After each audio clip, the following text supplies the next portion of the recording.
ఇవాళ మా ఇంట్లో బెండకాయ పచ్చిరీలు కోడిగుడ్లు పులుసు. శుభ్రంగా ముందుగా ఉల్లిపాయలు శుభ్రంగా వేగనివ్వాలి. వేగిన దాంట్లో కొంచెం లైట్గా ఉప్పు వేసుకోండి. అది నేను ఉప్పు చూపించలేదు. తర్వాత కొంచెం అల్లం వెల్లుల్లి పేస్ట్ వేసుకొని బాగా వేపాలి. పచ్చివాసన పోయేలాగా బాగా వేసుకోవాలి. బాగా వేపుకున్న తర్వాత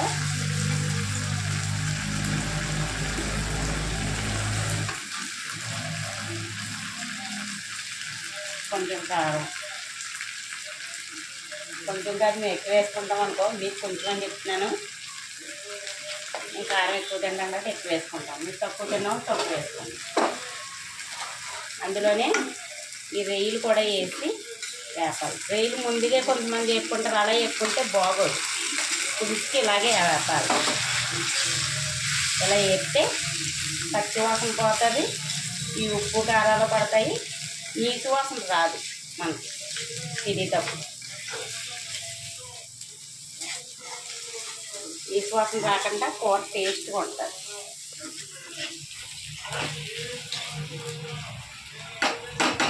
అవి బాగా కొంతసేపు వేగాలి.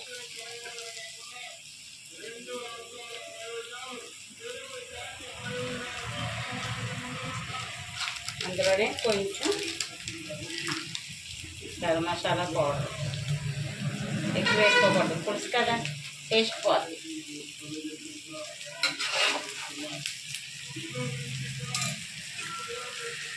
ఇందులోనే బెండకాయ,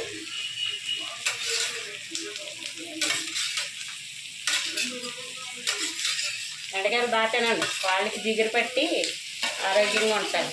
ఇప్పుడు అందరికీ మోకాళ్ళలో జిగురు అరిగిపోయి నీరసాలు వచ్చేస్తున్నాయి, పిల్లలకి పెద్దలకి కూడా.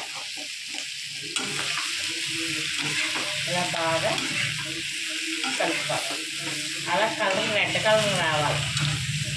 కలర్ వస్తే పులుసు అందంగా ఉంటుంది.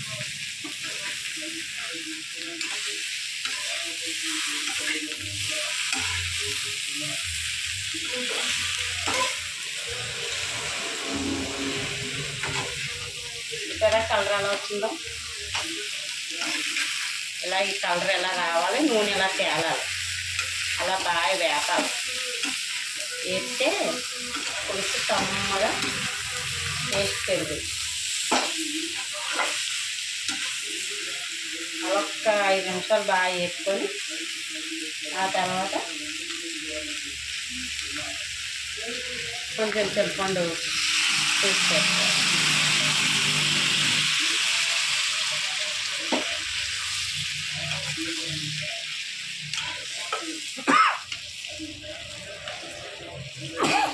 నేను పోపెడుతున్నా మా ఆయన దగ్గర చెప్పండి. అలా పులుసు కొంచెం సిమ్లో పెట్టి, హైలో పెట్టద్దు, సిమ్లో పెడితేనే బాగా మగ్గుతుంది. అదే